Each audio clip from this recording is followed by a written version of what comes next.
they all want to be investing in the United States. You know, we have, I think we have over $16 trillion of investment coming in, which is a record, and we're only a little bit into the year. And let's say the first 2 months I sort of took it easy because we had to fix up the Oval Office. I had to devote my time to fixing it up. But now we had to fix up our country. So we have, I think everyone is saying we have the hottest country now anywhere in the world. We were dead a year ago. We were a dead country. And now we have the hottest country anywhere in the world. And it's a great honor to have you here. Thank you, Mr. President. Any questions?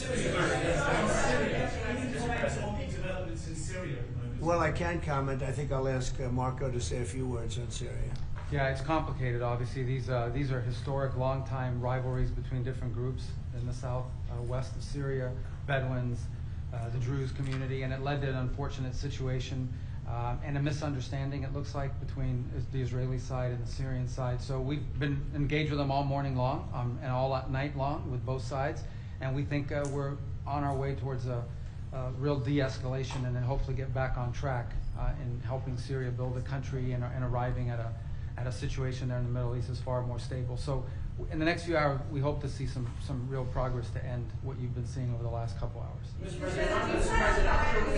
President Jerome Powell, do you have plans, or you're back considering firing Jerome Powell? What's your justification if you're thinking about this? Well, he's too late. He's always been too late. Hence his nickname, Too Late. He should have cut interest rates a long time ago. Europe has cut them 10 times in the short period of time, and we cut them none. The only time he cut them was just before the election to try and help Kamala or Biden, whoever the hell it was, because nobody really knew. Obviously that didn't work, but he tried to cut them for the Democrats, Kamala. And how did that work out? You'll tell me. It didn't work out too well, did it? But I think he does a terrible job. He's costing us a lot of money, and we fight through it. It's almost, the country's become so successful that it doesn't have a big impact, but it does hurt people wanting to get a mortgage. People want to buy a house. He's a terrible Fed chair. I was surprised he was appointed. I was surprised, frankly, that Biden put him in and extended him, but they did. So, no, we're not planning on doing anything. We're very concerned. He's doing a little renovation for $2.5 billion of the Fed, building a renovation, and they have a close to $900 million cost overrun, and it's a shame. But the biggest cost overrun is the cost overrun for interest rates, because we should be paying 3 points lower, and we would save $1 trillion a year in interest if that were the case. And all it is the stroke of a pen. And that goes for his board too, because his board is not doing the job, because they should try and rein this guy in. So he's doing a lousy job, but no, I'm not talking about that. Fortunately, we get to make a change in the next, 8 months or so. And we'll pick somebody that's good, and we'll pick somebody. I just want a fair job. We want to see lower interest rates. Our country deserves it. We're making a lot of money. We're doing great as a country. We have no inflation, record stock market, record business, record everything. Everything's a record now. We had the worst inflation in history under Biden, and now we have almost no inflation. We've done a great job, and we should have the interest rates cut. So you were saying the other day that Scott Bessent, you're so happy with the Treasury that he's not your top option to replace Jerome Powell, whatever that may be, whenever you decide what you want to do with him. No, Scott's doing a very good job. I'm very happy with Scott, which I'd rather keep him. Kevin's somebody we'd consider. Kevin is fantastic. We have a lot of good people for that job. It's not a tough job, to be honest. Assuming you're smart, it's not a tough job. If you're a dummy, then I guess it's a tough job. But it might be one of the easiest jobs I've ever seen. And now on top of it, he's building a close to $3 billion little nest egg for himself. He's not doing the right job. We should be saving $1 trillion a year in interest. You know, when he talks about cost, we should be saving, think of it, $1 trillion a year. Add that with the tariffs and everything else. But he just doesn't want. He's a knucklehead. But we'll see how that. We'll see how he's listening to this. Yeah, that's a strange conversation. But we like to say it like it is. but we have a lot of people that want that job very badly. And I'm only interested in low-interest people, frankly, because you don't need, I know, so they had the 71 different economists and people that experts that they picked about a month ago. I was the only one, along with one person from maybe the Wharton School of Finance. The two of us got it right. 69 people, including Powell, got it wrong. And he wants to hire thousands of new people to help him decide where we're going in the future. It only takes one good mind. It doesn't take 5,000 good minds. So they're expanding the Fed. It's the dumbest thing I've heard of, but it's very autonomous. Just to follow up on that, sir, are you completely ruling out the idea of firing Jerome Powell? I don't rule out anything, but I think it's highly unlikely unless he has to leave for fraud. I mean, it's possible there's fraud involved with the $2.7 billion renovation. This is a renovation. How do you spend $2.7 billion? And he didn't have proper clearance, et cetera, et cetera. So that's going on. So there could be something to that, but I think he's not doing a good job. He's got a very easy job to do. You know what he has to do? Lower interest rates.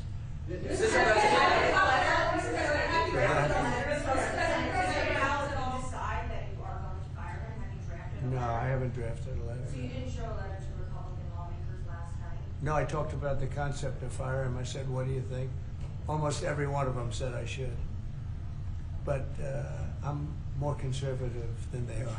Mr. President? No, we didn't. We joked about it. In fact, we had 11 of the 12 people here yesterday for a very big bill having to do with crypto, et cetera, and other things. And all of the votes are going with us, every single vote. But during the conversation, when we were talking about it, I asked, what would you do about that? They all said would fire him. Mr. President? Yeah, please. Thank you for taking my question, sir. You were in Pennsylvania yesterday. You Yes. unveiled $92 billion worth of investments. One of those jumped out to $15 billion in Homer City to build the largest natural Right, gas yeah. power plant ever. I was at the rally where you told Homer City residents you would not forget them when the biggest coal plant in Pennsylvania That's right. closed down. Delivered for them yesterday. What message do you have for those Well, I'm residents? happy. Homer City, I was there and I said, I'm going to produce something, I don't know what, because they had shut down this massive coal plant, one of the biggest in the country. And it was just purchased by the gentleman that you met yesterday, a very substantial man. I don't know if he's maybe not as substantial as you, I'm not sure. But he's pretty substantial, you know who I'm talking about. And they're going to spend billions of dollars on rebuilding it, and it's going to be the largest plant of its kind in the world, I believe, actually in the world. And it's going to be great. So we really fulfilled that promise to Homer City, but it's to Pennsylvania, basically. I won Pennsylvania, and very conclusively won Pennsylvania. So I owe them a big debt of gratitude, but thank you for bringing that up. We raised 92, it's actually going over 100. So it'll be over $100 billion to be invested in Pennsylvania. It was Pennsylvania Energy Project. And we had, everybody was there. Larry Fink was there. I mean, everybody was there and done a great job. The senator did a great job. And we were very proud. That was a great meeting yesterday. Thank you very much. Mr. President, actually for each of you, so for the Crown Prince, are you planning on taking any of the Patriot missiles that you're going to receive from the United States and divert those to help Ukraine? We have no current plans as we have an operational requirement inside Bahrain to keep them there for the present time. At least. He's got plenty of them, too. And Mr. President, on the fentanyl And bill, they are. Yeah, They're wonderful. They're wonderful pieces of kit. They work very well. American technology is the best. Yep. and on the fentanyl bill that you're That's signing. maybe the most important part of this. He has his choice of everything, and we make the best military equipment by far in the Bar world. none. There's nothing close, right? Bar none. Yeah. Thank you. And on the fentanyl bill that you're signing today, do you hope that that's going to restart law enforcement cooperation with China on getting the fentanyl? Yeah, I think China's been helping out. I mean, it's been a terrible situation for many years with fentanyl, but since I came here, we're talking to them, and they're making big steps. They're also, as you know, being penalized. You know that, right? They're being penalized with tariffs because of the fentanyl, but they want to do something. We'll see what happens. Mr. President, Mr. President, Go ahead, please. Thank you, Mr. President. When American from Tampa was beaten to death, he was killed by Israeli settlers in the West Bank. His family has been calling on you to help prosecute his killers. Are you going to do that, American from Tampa? Yeah, your first sentence is really. Go ahead. An American citizen from Yeah. Tampa, Florida, has been killed in the West Bank. His family has been asking you to prosecute him. Are you going to help? You know about Yeah, this. well, so first of all, have you seen yesterday, Ambassador Huckabee has asked the Israelis to conduct an investigation. We want to get all the information about who was involved. We protect all American citizens anywhere in the world, especially if they're unjustly murdered or killed. So we're gathering more information, but I hope you saw yesterday Ambassador Huckabee in Israel asked the Israeli authorities to produce an investigation and concrete information about who was responsible for his murder. They're reporting that tomorrow. We have a meeting on it. They're going to be reporting that to me. Yeah. Do you think that the Gulf area now is more secure, and do you believe that a negotiation with Iran is necessary at this stage? Well, I definitely believe that the volatility of the situation has been reduced. And we didn't know where it was going to go on the Sunday. We were very glad when we found out on the Monday. Let me put it that way. And should the Iranians want to negotiate, I believe the ball's in their court. That is the true reality of where we stand today. They are the ones that stand to benefit from a negotiation. And they do. They want to negotiate. They want to negotiate badly. We're in no rush because, you know, we said we could have made a deal. They should have made a deal. And then we bombed the hell out of their various places. We're in no rush, but if they want to negotiate, we're here. Yeah. Mr. President, I know you want to move past all this intrigue over the Epstein files, but I do want to ask you to clarify something you said this morning. You said this was all a hoax. Has your attorney It's a big general hoax. told you this was a hoax? What evidence? No, it's not the Attorney General. No, I know it's a hoax. It's started by Democrats. It's been run by the Democrats for 4 years. You had Christopher Wray and these characters and Comey before him. And it's a bad group. It started, actually, look at the Steele dossier that turned out to be a total hoax. The 51 agents, the intelligence, so-called intelligence agents, it was a hoax. It's all been a big hoax. It's perpetrated by the Democrats. And some stupid Republicans and foolish Republicans fall into the net. And so they try and do the Democrats' work. The Democrats are good for nothing other than these hoaxes. They're bad for policy. They're bad for picking candidates that can get elected. Like in New York, we have a communist running. He may get elected too, actually, but he'll destroy the city. No, it's I call it the Epstein hoax. It takes a lot of time and effort. Instead of talking about the great achievements, we've had a great gentleman. Yesterday, as you know, went on CNBC and he made the statement that Trump may go down as the greatest president of all in the United States. And instead of talking about the things we've achieved, we've had tremendous achievement. They're wasting their time with a guy who obviously had some very serious problems, who died 3-4 years ago. I'd rather talk about the success we have with the economy, the best we've ever had, and all of the things we've done, including the Middle East. I mean, you see it. Instead, they want to talk about the Epstein hoax. And the sad part is it's people that are really doing the Democrats' work. They're stupid people. Yeah, go ahead. Mr. President, Go ahead. Mr. President, there's lots of reports coming into this meeting that you planned on firing Fed Chair Jay Powell. Is that right? Those are reports, but they're not true. So what would be useful to know, are you committed to picking someone from the outside? Are you going to interview? I have so many people that want that job. I have people that I've known a long time. They're calling me, begging for the job. You know what you need there? A smart person with common sense, but you need a very smart person for that job. I think it's one of the easiest jobs in government. You show up once a month and you make a statement about where the economy's going, and we're going to raise or lower interest rates. It's probably the easiest job I've ever seen. That's what I'm trying to figure. Why does he want to expand and add more people?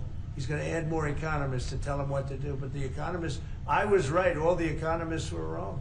They admitted it. They admitted it this morning. Quiet, quiet, quiet. Go ahead. You mentioned fraud in an earlier answer. Are you saying you want to investigate the Fed chair for fraud related to this renovation? Well, I think he's already under investigation. He spent far more money than he was supposed to on rebuilding. I didn't see him as being the kind of guy that would want to have parks, rooftop parks and everything else on top of buildings, but who wants to spend that money for the Fed? The Fed is supposed to sit there and say where interest rates are going and a couple of other very easy things to do. And he spent $2.5 billion. I think he's got some problems. Mr. President, thank you, sir. You also reported a monthly surplus in the month. That's right, $25 billion. A ton of money with these new tariff rates coming into effect on August 1st. We're bringing in even more tariff revenue, specifically. How much revenue do you think we can consistently bring in from these tariffs? And how big of a game changer is this, not only for the economy, but also for fiscal responsibility? Well, we're going to be bringing in, already we've brought in over $100 billion. We'll be bringing in hundreds of billions of dollars. And the tariffs really haven't kicked in that much other than automobiles and steel. August 1st is a big day. August 1st is when very substantial money comes into our country. We've made deals with a lot of great places, but we had one yesterday, that was announced. We have another one coming up, maybe with India, I don't know, we're in negotiation. When I send out a letter, that's a deal. In other words, that's a deal. They don't want to ever say that, oh, how many deals have you made? The best deal we can make is to send out a letter. And the letter says that you'll pay 30%, 35%, 25%, 20%, in one case 50%, Brazil, and because what they're doing to their former president is disgraceful. I know the former president, he fought like hell for the people of Brazil, that I can tell you. And I believe he's an honest man. I think what they're doing to him is terrible. So, yeah, we have some pretty good deals to announce, but every time we send out a letter, that's the deal. The big one really is going to be on the 150 countries that we're really not negotiating with, and they're smaller. We don't do much business with them. Because you have a lot of countries, you have over 200 countries, and a lot of people don't know this, but we'll have well over 150 countries that we're just going to send a notice of payment out, and the notice of payment is going to say what the tariff, and it's all going to be the same for everyone, for that group. They don't, they're not big countries, and they don't do that much business. It's not like the ones that we've agreed with, like China, like Japan, where we're negotiating with them, but I think probably we'll live by the letter with Japan. We're very close to a deal with India where they open it up. Indonesia yesterday it wasn't an open country, now it is. And they have tremendous copper, quality copper, and probably the most copper. And we made a deal with Indonesia. We pay no tariff, zero, and we have total access to trade. That's a phenomenal deal for our companies. And we've agreed with them, as you know, on 19%. They pay 19%. And it's a good deal for them, it's a good deal for us in that case. But we have a number of them coming up. But overall, we're doing well, and we're taking in a lot of money, a lot of money. We have the number one, we have the most oil of any country in the world, even more than them, which is hard to believe. But we have a little larger piece of land, right? We do, sir. But we're number one in the world in oil, and we're drilling, and today it hit $64 a barrel, which is great. And that'll help stop wars, actually. If you want to know the truth, it's going to help stop wars. And we hope to get it down a little bit more. But we have oil down to $2, $2.25, $2.50 in numerous states. We hit one at $1.98 a gallon. And that's a great thing. That's one of the reasons that inflation's in check. When you can do that, you stop the inflation. What Biden did is he ended our policies, went to his policies. He didn't have a policy. Some lunatic around the desk had a policy.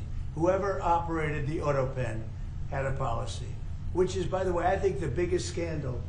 That's the scandal they should be talking about, not Jeffrey Epstein. The scandal you should be talking about is the auto pen, because I think it's the biggest scandal, one of them in American history. So the economy is doing really well, and people are seeing it. Yeah. Please. Go ahead. Will you ask Attorney General Pam Bondi to release more documents to finally put this controversy to rest? Yeah, whatever's credible, she can release. If a document is credible, if a document's there that is credible, she can release. I think it's good. But it's just really, it's just a subject. He's dead. He's gone, and all it is the Republicans. Certain Republicans got duped by the Democrats, and they're following a Democrat playbook, and no different than Russia, and all the other hoaxes. They're started by the Democrats, and some Republicans. In this case, I was surprised, but they got duped.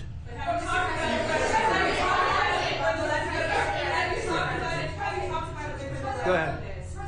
First of all, you were either high-ranking officials, whether it's been your FBI director or Bondi, they have made some inconsistent statements in the past. Well, I don't know. I can't speak about him, but I can say that Pam Bondi, I really think that she's done very good. She says, I gave you all the credible information. And if she finds any more credible information, she'll give that too. What more can she do than that? I mean, honestly, what more can she do? And we do have bigger problems. You know, we have problems with millions of illegal people that came in here, and they're killers and murderers. We have 11,888 murderers that were allowed into our country by Biden, sleepy Joe Biden, stupid Joe Biden. He allowed them into our country. And you know what? We got to do something about it. She's got a lot of things she's working on.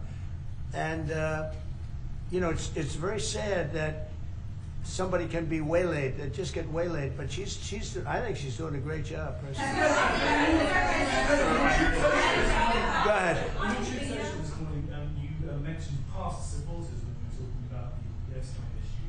Does that mean that you're effectively disowning any supporters? No, but I lost a lot of faith in certain people, yeah. I lost, because they got duped by the Democrats. The Democrats are good for nothing. They've done a terrible job. They almost destroyed our country. If I didn't get elected, all these numbers you're hearing about, they found $25 billion and another 25 is coming in, and hundreds of billions of dollars is pouring into our country.